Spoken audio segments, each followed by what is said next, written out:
Et M. Ouattara, à l'époque, n'était pas reconnu comme un Ivoirien. C'est Assoa Adou, le secrétaire général du Front populaire ivoirien, le FPI en Côte d'Ivoire.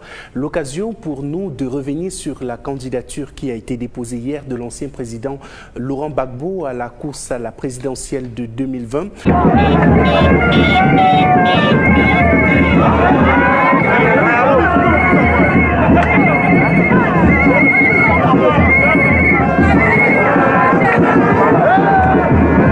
Monsieur Assoa, bonsoir. Bonsoir, monsieur. Voilà. Vous avez déposé hier la candidature de l'ancien président Laurent Gbagbo au niveau de la commission électorale. D'abord, pourquoi avoir déposé une candidature alors que vous savez qu'en l'état actuel, les chances d'acceptation de cette candidature sont quasi nulles? Nous avons déposé parce que nous considérons que les raisons évoquées par le gouvernement et par conséquent par la CI sont des raisons fallacieuses qui n'ont aucune base juridique.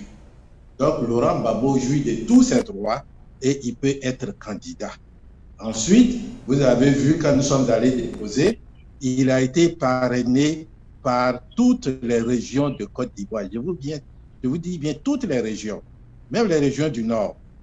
Ça a été une grande surprise pour nous, que ce soit le Tchokolo, c'est-à-dire vers la région de Ferké, vers la région de Korogo, pour ceux qui connaissent la Côte d'Ivoire, Odiéné, Touba. Donc, Laurent Gbagbo est aujourd'hui attendu par tous les Ivoiriens. Mais il n'en demeure pas moins, M. Assoa Adou, que Laurent Gbagbo a été condamné, c'est vrai par contumace, à 20 ans de prison dans l'affaire de la casse de la BCEAO. Et en l'état actuel, la constitution ivoirienne est plutôt claire. Une personne qui est condamnée et qui ne figure même pas sur les listes électorales ne peut pas être candidat. Oui, j'ai répondu à un de vos confrères que ce sont des acrobaties intellectuelles qui n'ont aucune base juridique. Premièrement, on dit par contumace. Mais Laurent Gbagbo, qui l'a amené à La Haye? C'est le gouvernement ivoirien. Ils ont pris l'avion de la Côte d'Ivoire pour le prendre de Korogo pour aller le déposer à La Haye. Si vous devrez le juger, admettons, il faut que vous alliez où il se trouve. Vous ne pouvez pas dire que vous ne savez pas. Ensuite, vous le condamnez et il ne reçoit aucune notification d'une quelconque condamnation. Alors, donc, nous considérons, nous, ces partisans, et aujourd'hui, la majorité des Ivoiriens considèrent que Laurent Gbagbo n'a pas été condamné dans les règles, il n'a pas été jugé. Ensuite, ce n'est pas un citoyen ordinaire, c'est un ancien président. Il y a des règles en matière juridique. Ils ont fait fi de tout. Bon, bien entendu, on n'est pas dans un état de droit où en Côte d'Ivoire, c'est une dictature. Donc, quand il s'élève, il crée des lois. Quand il s'élève, il crée des décrets, il crée des règlements.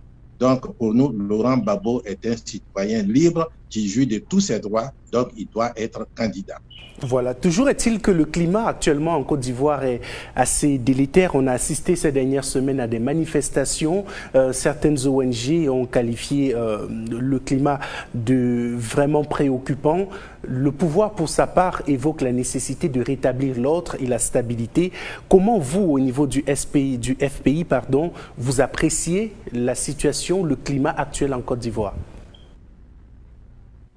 Effectivement, vous avez raison. Le climat actuel en Côte d'Ivoire est tendu.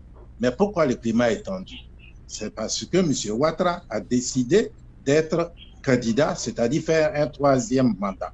Or, la constitution ivoirienne, que lui-même a fait rédiger par ses experts, dit qu'il ne peut pas faire 3 mandats. Et M. Cissé Bakongo, qui est son conseiller juridique, un grand spécialiste, après lui, a dit qu'il ne peut pas être candidat. M. Sansan Kambile, l'actuel ministre de la Justice, a dit qu'il ne peut pas être candidat. Le professeur Ouraga Oubou, qui a été le responsable de la commission qui a rédigé la Constitution, il dit que M. Ouattara ne peut pas être candidat.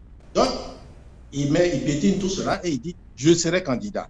C'est ça qui a entraîné les Ivoiriens à protester, à descendre dans les rues. Ce qui est leur droit, c'est un droit constitutionnel. Alors, on envoie les miliciens les agresser, les tuer. Nous avons eu des dizaines de morts dans beaucoup de régions. de notre pays.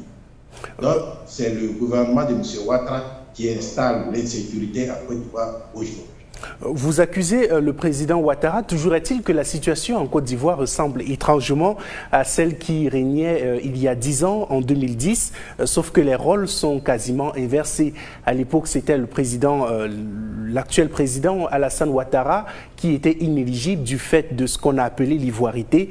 Aujourd'hui, c'est l'ancien président Laurent Gbagbo qui est constitutionnellement, en tout cas à l'ordre actuel, inéligible du fait de son non-inscription sur les listes électorales. Est-ce que vous vous attendez, dans un geste d'apaisement, que le président actuel, Alassane Ouattara, signe un décret d'amnistie qui pourrait permettre au président Gbagbo de candidater à la candidature, exactement comme à son époque, l'ancien président Laurent Gbagbo avait autorisé, avait supprimé le concept d'ivoirité dans la Constitution?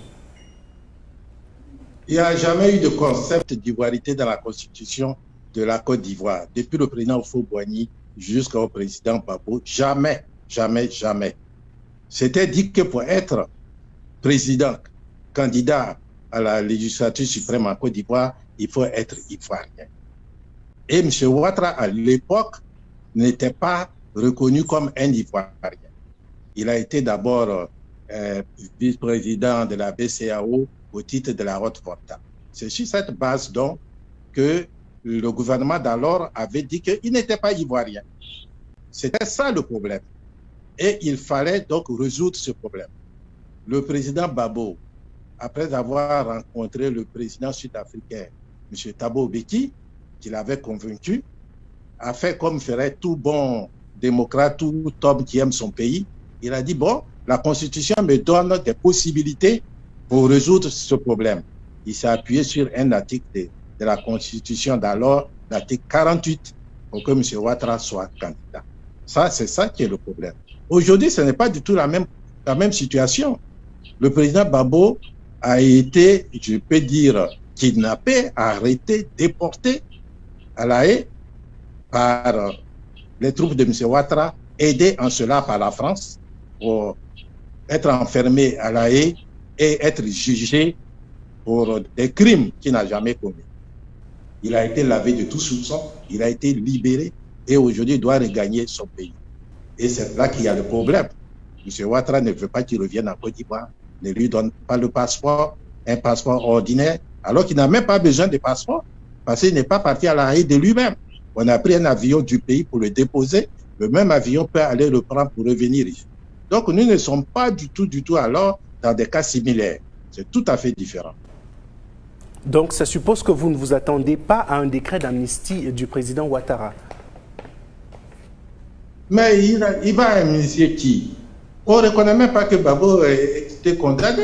Voilà. Il n'a pas été condamné. Vous ne pouvez pas inventer des choses pour dire qu'il est condamné par contumace. S'il arrive en Côte d'Ivoire, si vous voulez, rejugez-le, constituez une cour conforme à la loi ivoirienne et il sera jugé, si c'est ce que vous voulez. Voilà. Vous avez déposé la candidature de Laurent Gbagbo à la présidentielle. Je voudrais savoir sous quelle bannière, parce que M. Pascal Affi-N'Guessan, qui a également déposé sa candidature, a affirmé déposer sa candidature au nom du FPI. Est-ce que la candidature de Laurent Gbagbo est également déposée au nom du FPI? Non, M. Affi-N'Guessan, vous le savez, depuis que le président Laurent Gbagbo a été arrêté, il a tourné la page du président Laurent Gbagbo. Et avec l'appui de M. Ouattara, il s'est dit président du Front populaire ivoirien. C'est ce que beaucoup de militants de notre parti ne reconnaissent pas. Pour nous, le président du Front populaire ivoirien, c'est le président Laurent Gbagbo.